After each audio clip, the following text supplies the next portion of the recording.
1월 26일 매일 성경입니다. 매일 성경 본문은 누가복음 9장 1절부터 17절입니다. 본문을 읽겠습니다. 예수께서 12제자를 불러 모으사 모든 귀신을 제어하며 병을 고치는 능력과 권위를 주시고 하나님의 나라를 전파하며 앓는 자를 고치게 하려고 내보내시며 이르시되 여행을 위하여 아무것도 가지지 말라. 지팡이나 배낭이나 양식이나 돈이나 두부옷을 가지지 말며 어느 집에 들어가든지 거기서 머물다가 거기서 떠나라. 누구든지 너희를 영접하지 아니하거든 그 성에서 떠날 때에 너희 발에서 먼지를 떨어버려 그들에게 증거를 삼으라 하시니 제자들이 나가 각 마을에 두루다니며 곳곳에 복음을 전하며 병을 고치더라. 분봉왕 헤롯이 이 모든 일을 듣고 심히 당황하니 이는 어떤 사람은 요한이 죽은 자 가운데서 살아났다고도 하며 어떤 사람은 엘리야가 나타났다고도 하며 어떤 사람은 옛 선지자 한 사람이 다시 살아났다고도 함이라. 헤롯이 이르되 요한은 내가 목을 베었거늘 이제 이런 일이 들리니 이 사람이 누군가 하며 그를 보고자 하더라. 사도들이 돌아와 자기들이 행한 모든 것을 예수께 여쭈니 데리시고 따로 베세데라는 고을로 떠나가셨으나 무리가 알고 따라왔거늘 예수께서 그들을 영접하사 하나님 나라의 일을 이야기하시며 병 고칠 자들은 고치시더라. 날이 저물어가매 12사도가 나와 여짜오되 무리를 보내어 두루 마을과 촌으로 가서 유하며 먹을 것을 얻게 하소서. 우리가 있는 여기는 빈들이니이다. 예수께서 이르시되 너희가 먹을 것을 주라 하시니 여짜오되 우리에게 떡 5개와 물고기 2마리밖에 없으니 이 모든 사람을 위하여 먹을 것을 사지 아니하고서는 할 수 없사옵나이다 하니 이는 남자가 한 5,000명 되밀어라. 제자들에게 이르시되 때를 지어 한 50명씩 앉히라 하시니 제자들이 이렇게 하여 다 앉힌 후 예수께서 떡 5개와 물고기 2마리를 가지사 하늘을 우러러 축사하시고 떼어 제자들에게 주어 무리에게 나누어 주게 하시니 먹고 다 배불렀더라. 그 남은 조각을 12바구니에 거두니라. 아멘. 오늘 말씀을 통해서 우리가 기억해야 할 3가지 영적 교훈에 대해서 살펴보겠습니다. 첫째, 주님을 따르는 우리의 마음가짐이 달라져야 합니다. 16절 말씀에 보면 예수께서 12제자들을 불러 모으사 내보내시며 라고 하십니다. 예수님의 사역 현장에 제자들이 함께 섰고 제자들이 예수님의 사역 대상이었습니다. 장차 예수님의 사역을 계승할 자들로서 세워 가시는 과정이었습니다. 예수님은 그들에게 하나님 나라의 비밀을 가르쳐 주시고 그들에게 기적뿐만 아니라 그 의미를 알려주시고 예수님 자신을 나타내 보여주셨습니다. 그리고 그들로 하여금 그의 능력과 권위를 주시면서 각 마을로 내보내셨습니다. 지금은 깨닫지 못하고 더뎌가지만 주님은 계속해서 그들을 제자로서 세워 가십니다. 오늘 주님과 함께하는 우리 역시 주님의 제자로서 세워지는 과정에 있음을 기억해야 합니다. 무리가 아니라 제자입니다. 멀찍이 떨어져서가 아니라 바짝 주님 곁에서 따르는 자들입니다. 우리의 마음가짐이 달라져야 합니다. 주님의 제자로서 주님을 사랑하며 배우며 따라가며 전하는 일에 열심을 내도록 합시다.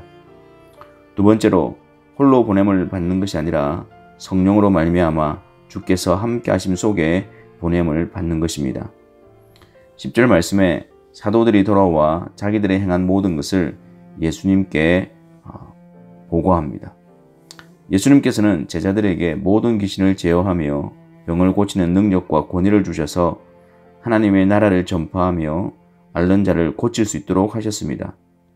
또한 영접하지 아니한 곳에는 그들 발에서 먼지를 떨어버려 그들에게 증거를 삼으라고 하셨습니다. 제자들은 나가 각 마을에 두루다니며 곳곳에 복음을 전하며 병을 고쳤습니다. 제자들로 하여금 주께서 함께 역사하심을 알게 하시기 위함이었습니다. 제자들이 파송받지만 그들 홀로 보냄을 받는 것이 아니었습니다.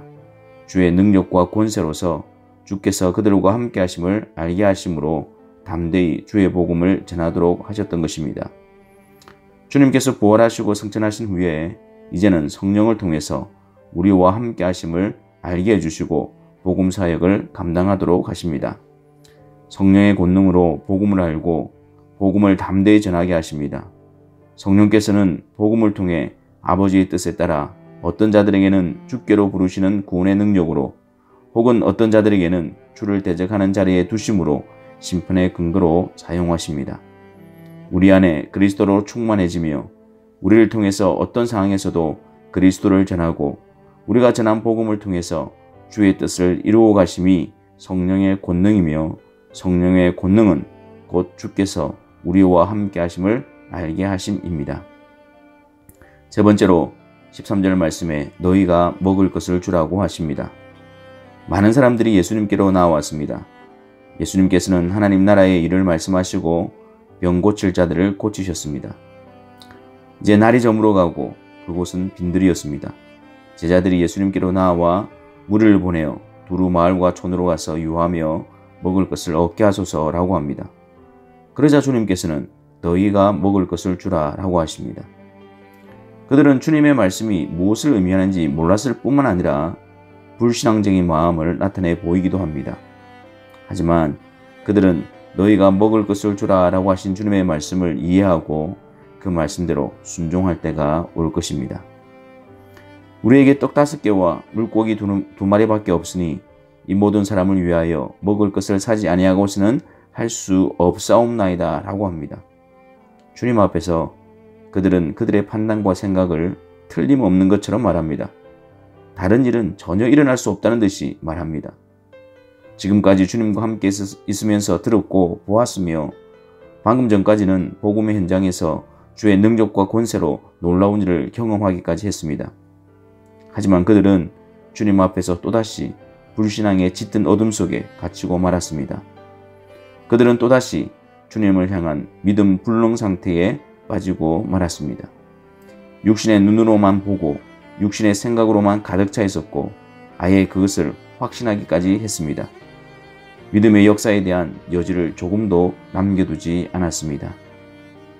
주님께서는 이런 제자들에게 때를 지어 한 50명씩 앉히게 하시고 떡 5개와 물고기 2마리를 가지사 하늘을 우러러 축사하시고 떼어 제자들에게 주어 무리에게 나눠주게 하셨습니다.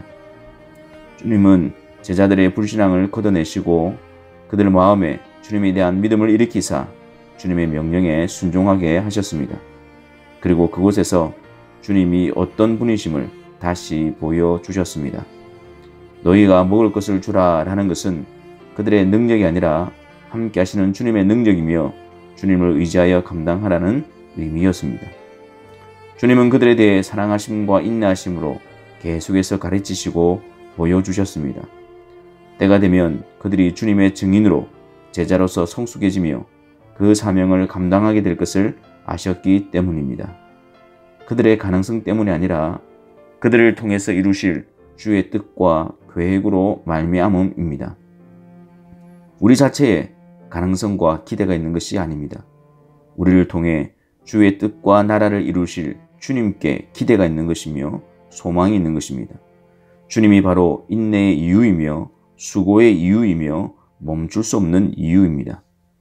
주께서 아버지 뜻 안에서 성령으로 경고케 하시고 굳게 하시고 강하게 하심을 믿고 의지함으로 계속해서 제자로서 준비하는 일과 사명을 감당하는 일을 중단해서는 안 되는 것입니다. 우리에게 멈추고 중단하는 모든 합당하게 보이는 이유에 안주하기보다 우리를 통해 주의 뜻을 이루실 주님에 대한 믿음이 우리 안에 충만케 되기를 바랍니다. 기도하겠습니다.